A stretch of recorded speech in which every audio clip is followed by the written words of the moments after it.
Hello friends, Ram Ram सभी को।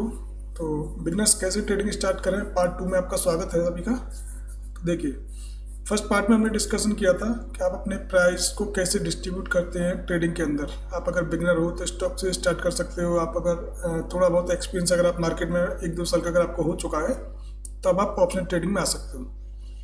अभी देखो, अगर आप स्टॉक्स में करते हो तो स्टॉक्स में मैं आपको बताता हूँ सपोर्ट रेजिस्टेंस कैसे हम ड्रॉ कर सकते हैं, कैसे हम स्टॉक्स को फाइंड आउट करते हैं और कैसे हम उनमें ट्रेड करते हैं।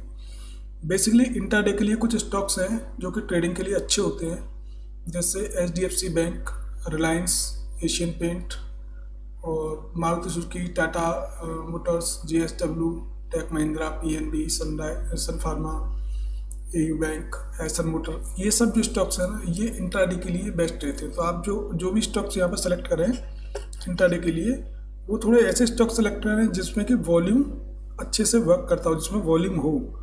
ठीक है, अभी ऐसे हम समथिंग कोई भी एक स्टॉक्स यहाँ से पिक करते हैं। जैसे मैं पिक करता हूँ अभी एल.एन.टी का पिक करता हूँ। ठीक है, पिक करने के बाद हम इसके बैक साइड में जाते हैं और देखते हैं कि स्टॉक्स कैसे वर्क करते हैं। ठीक है, हम इसको चार्ट में थोड़ा बैक जाते हैं। तो अभी मैंने यहाँ पर कुछ चार्ट में लेवल्स लगाए हुए हैं, बाकी मैं आपको सपोर्ट और रेजिस्टेंस ड्रॉ करना बताता हूँ। ठीक है, चलिए हम स्टार्ट करते हैं। किसी वीडियो को यहाँ पर ले लेते हैं, जैसे कि एक रैंडम डे कोई भी चीज़ चूज़ कर लेते हैं, रैंडम डे कहीं से भी। जैसे कि मैं यहाँ से इसको अभी अप ट्रेंड में प्राइस, चलिए मैं यहाँ से इसको यहाँ से लेता हूँ। ठीक है, ये कंसोलिडेशन रेंज है तो आपको इसमें थोड़ा सा अच्छी समझ में आ जाएगा। अभी देखिए यहाँ पर आते हैं। ठीक है, अब ये डेट है 16 नवंबर। 15 नवंबर के बाद ये 16 नवंबर यहाँ से मार्केट स्टार्ट होता है। ठीक है, अभी देखिए स्टॉक सिलेक्शन में देखिए हमने एल.एन.टी का यहाँ पे चूज़ किया है। अभी देखिए 15 नवंबर को क्या हुआ, हमें स्टॉक्स एक दिन पहले से ही एनालाइज करना होता है, जिसके आगे वाले दिन जब हमें स्टॉक्स में ट्रेड करना है तो उससे एक दिन पहले का मोमेंटम हमें पता होना चाहिए कि मार्केट ने वहाँ पर क्या रिएक्ट किया है। अभी आप यहाँ पे 15 नवंबर का अगर ये चार्ट देखोगे तो इस चार्ट में आपको क्या दिख रहा है, ये कंसोलिडेशन रेंज में रहा है, यानी कि स्टॉक यहाँ से अप आके ऊपर आके और एक ये कंसोलिडेशन फेज में यहाँ पे बंद हो गया है। तो ये रेंज क्या थी इसकी पूरी, ये रेंज कंसोलिडेशन रेंज थी पूरी। ये वाली जो रेंज थी यहाँ पे मार्केट ने प्राइस ने कंसोलिडेट किया है। अभी यहाँ पे आके करना क्या होता है, देखिए अगर आप यहाँ पे सोच के आए हैं कि मैं आज एल.एन.टी में ट्राई करता हूँ ट्रेड करने का, तो आप यहाँ पे क्या करेंगे, एक दिन पहले का आपने वॉच आउट कर लिया। अभी देखिए यहाँ पे अगले दिन क्या होता है, अगले दिन यहाँ पर क्या होता है, एक सेकंड रुकिए।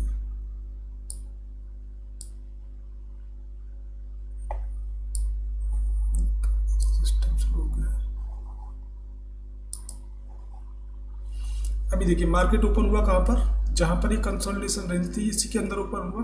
ओपन होते से क्या बनाया, पहली कैंडल नेगेटिव बनाया, पहली कैंडल नेगेटिव कैंडल बनाया, उसके नीचे भी मार्केट गया, बट इस रेंज से नीचे नहीं जा पाया, इस रेंज से नीचे नहीं जा पाया।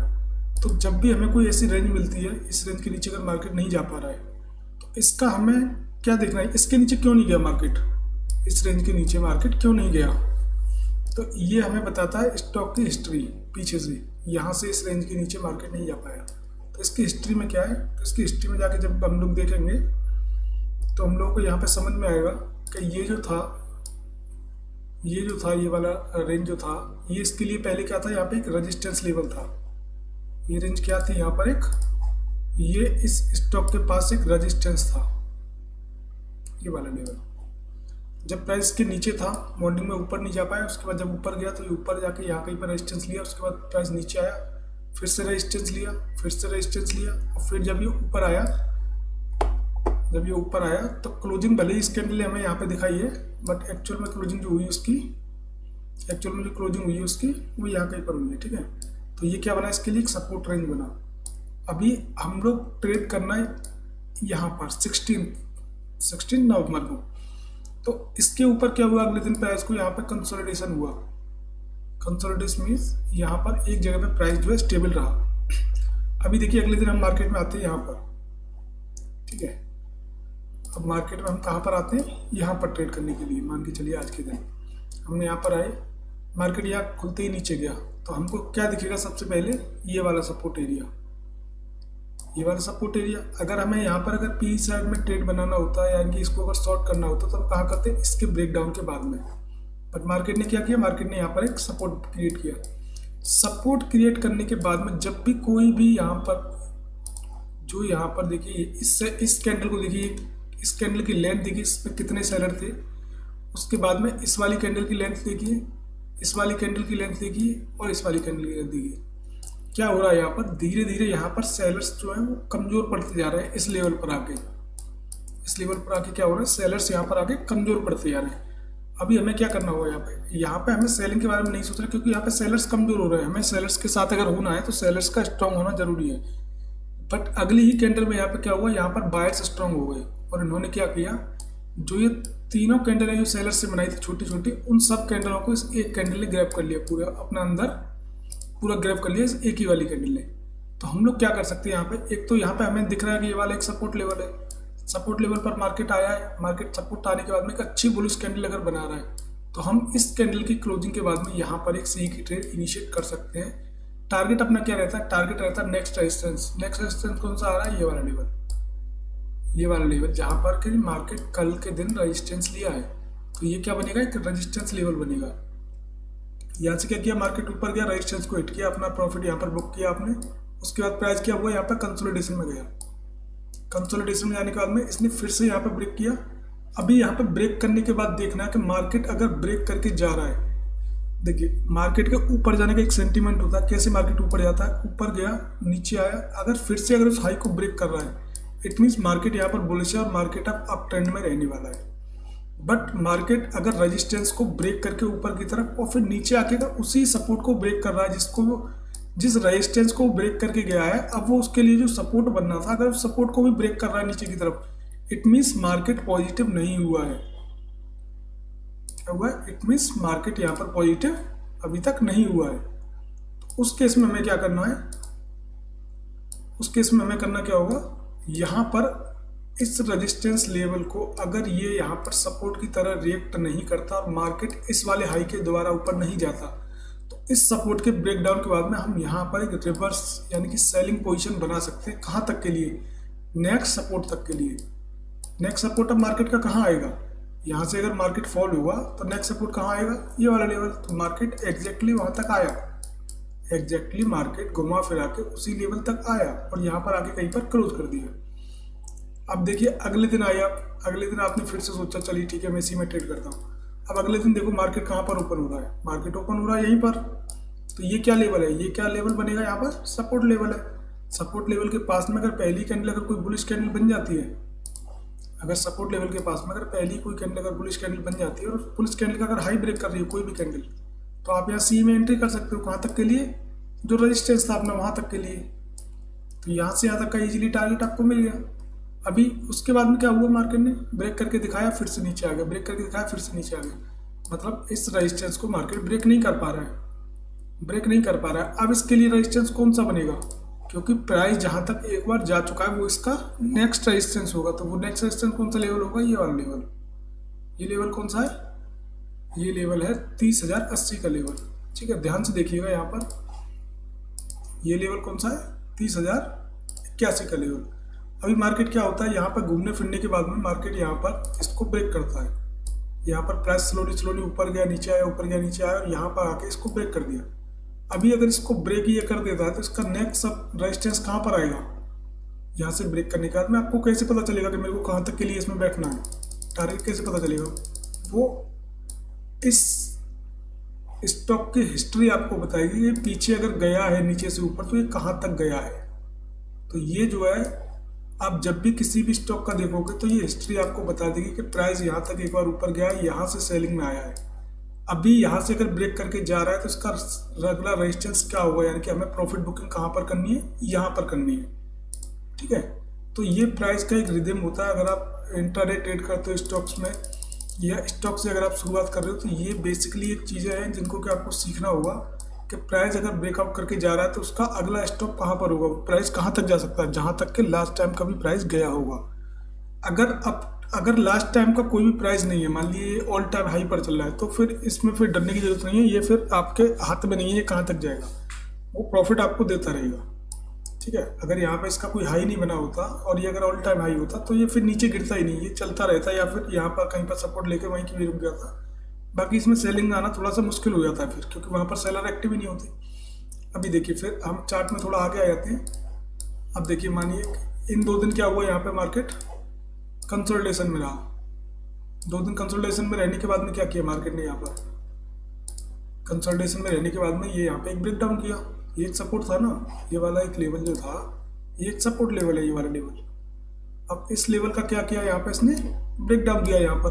तो ब्रेक डाउन देने के बाद में ये मार्केट यहाँ पर पॉज लिया, पॉज लेने के बाद में यहाँ पर ब्रेक डाउन देने के बाद में यहीं पर पॉज लिया काफ़ी टाइम, और फिर इसको आना कहाँ तक था, ये वाले सपोर्ट तक।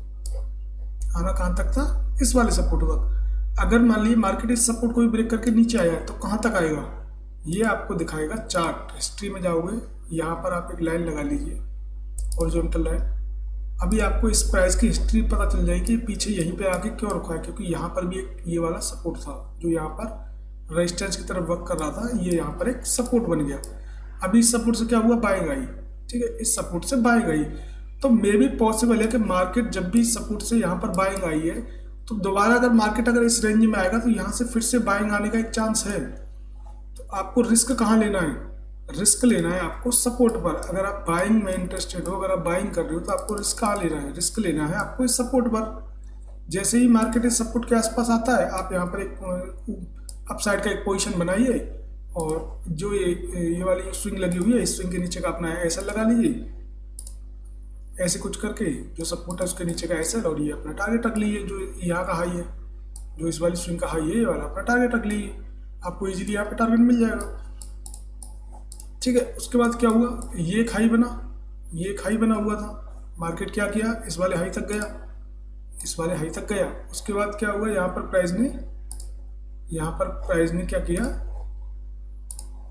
एक्यूमुलेशन हुआ यहाँ प्राइस का क्या हुआ, एक्यूमुलेशन हुआ कि प्राइस को यहाँ पर रोका गया। अगर प्राइस रेजिस्टेंस के पास जाके बार बार रुक रहा है तो उसका क्या मीन्स है कि वो रेजिस्टेंस को कभी भी ब्रेक कर सकता है। अगर प्राइस रेजिस्टेंस के पास रुक रहा है, इसका मतलब है कि रेजिस्टेंस यहाँ पर कमजोर पड़ रहा है, सेलर्स यहाँ पर गिरा नहीं पा रहे मार्केट को। जब वो गिरा नहीं पा रहा तो क्या करेंगे, बायर्स अपना काम करेंगे, रेजिस्टेंस को ब्रेक करेंगे। यहाँ पर जैसे ही ब्रेकआउट हुआ, यहाँ पर फिर से आपकी एक ट्रेड बन जाती है, कहाँ तक के लिए, नेक्स्ट रेजिस्टेंस तक के लिए। नेक्स्ट रेजिस्टेंस कहाँ तक जाएगा प्राइस, नेक्स्ट कहाँ तक जाएगा प्राइस। अगर यहाँ से मान लीजिए अगर आपने कोई पोजीशन अगर यहाँ पर बनाते हो, कॉल साइड का पोजीशन, तो ये आपका ऐसा रख लीजिए छोटा स्विंग के नीचे का, और ये आपका टारगेट रख लीजिए 1:2, इजीली मिल जाएगा।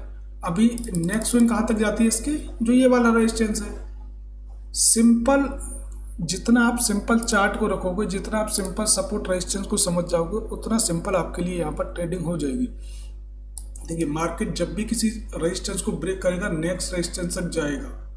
प्राइस का काम है ये, उसको जाना ही है, क्योंकि उसको गिराने वाले वहीं पर बैठे हैं ना, उससे पहले उसको कोई गिराने वाला मिलेगा ही नहीं। जो सेलर्स हैं वो चाहते हैं मैं टॉप में ही सेल करूँ, वो भी बीच में सेल करना नहीं चाहते। और जो बायर्स हैं वो ये चाहते हैं कि हम जब यहाँ पर एंटर किए तो हम टॉप पे ही प्रॉफिट बुक करें। ये हम लोग टॉप पर प्रॉफिट बुक करना चाहते हैं, सेलर्स टॉप पर से इसको गिराना चाहते हैं। तो इसको टॉप तक तो जाना ही जाना है प्राइस को, बीच में कहीं पर इसका कोई स्टॉप नहीं आएगा। ठीक है, तो ये सपोर्ट रेजिस्टेंस के लिए एक वीडियो था छोटा सा जो मैंने आप सबके साथ शेयर किया। अभी देखिए यहाँ पर क्या हुआ, यहाँ पर ये इसका ऑल टाइम हाई लगा हुआ था। उसके बाद क्या किया, मार्केट ने यहाँ पर ऑल टाइम हाई को ब्रेक किया। तो जो ऐसा मैंने बोला, अगर ऑल टाइम हाई की तरफ मार्केट जाता है तो फिर उसके फिर गिरने का जो है वो खत्म हो जाता है, क्योंकि सेलर से अवेलेबल रहते ही नहीं ऊपर। ये ऊपर गया, यहाँ पे जाके सस्टेन कर दिया, उसके बाद फिर से गैप अप मारा, फिर से ऊपर चला गया, फिर आप नीचे आने की इसकी उम्मीद कम रखिए जब तक कि इसको कोई सेलर यहाँ पर मिल नहीं जाता। यहाँ पर सेलर मिला, मार्केट क्या किया, यहाँ से फॉल हुआ, जब दोबारा इसके पास गया दोबारा फॉलिंग की कोशिश की, बट यहाँ पे फॉल नहीं कर पाया, ब्रेकआउट कर दिया, फिर से ऊपर। तो आप एक चीज़ अपने माइंड में क्लियरली डाल लीजिए, मार्केट का सपोर्ट और रेजिस्टेंस बनाना सीखिए। सपोर्ट होता है जहाँ पर से प्राइस ऊपर गया, जहाँ से उसमें बाइंग आई है, और रेजिस्टेंस वो होता है जहाँ से उसमें सेलिंग आई है। बस आप ये इतना सा काम कर लीजिए, आपका स्टॉक्स में जो भी आप निफ्टी बैंक निफ्टी में कमाना चाहते हो, जो नए नए ट्रेडर्स हैं वो निफ्टी बैंक निफ्टी में अभी नई ट्रेड अगर आप लगाना चाहते हो, तो अभी आप अगर मार्केट में नए हो, अगर आपको थोड़ा भी एक्सपीरियंस नहीं है, तो आप स्टॉक्स में ट्रेड कीजिए, सपोर्ट एंड रेजिस्टेंस बनाइए और उनके प्रॉपर तरीके से अपना रिस्क मैनेजमेंट करके यहाँ पर ट्रेड कीजिए। ठीक है फ्रेंड्स, आई होप आप सभी को ऐसी वीडियोस पसंद आती होंगी। तो मैं नेक्स्ट वीक फिर से एक और वीडियो लाने की कोशिश करूँगा बिगिनर्स के लिए। तो सभी के लिए राम राम, जय श्री राम। और टेलीग्राम का लिंक मेरे इस वीडियो के डिस्क्रिप्शन में आपको मिल जाएगा, वहाँ से आप डाउनलोड वो टेलीग्राम को ज्वाइन कर सकते हैं। मेरा व्हाट्सअप नंबर भी होगा, तो वहाँ से आप मुझे कॉन्टैक्ट करके ट्रेडिंग कर सकते हैं। ठीक है फ्रेंड्स, जय हिंद, जय श्री राम सभी को।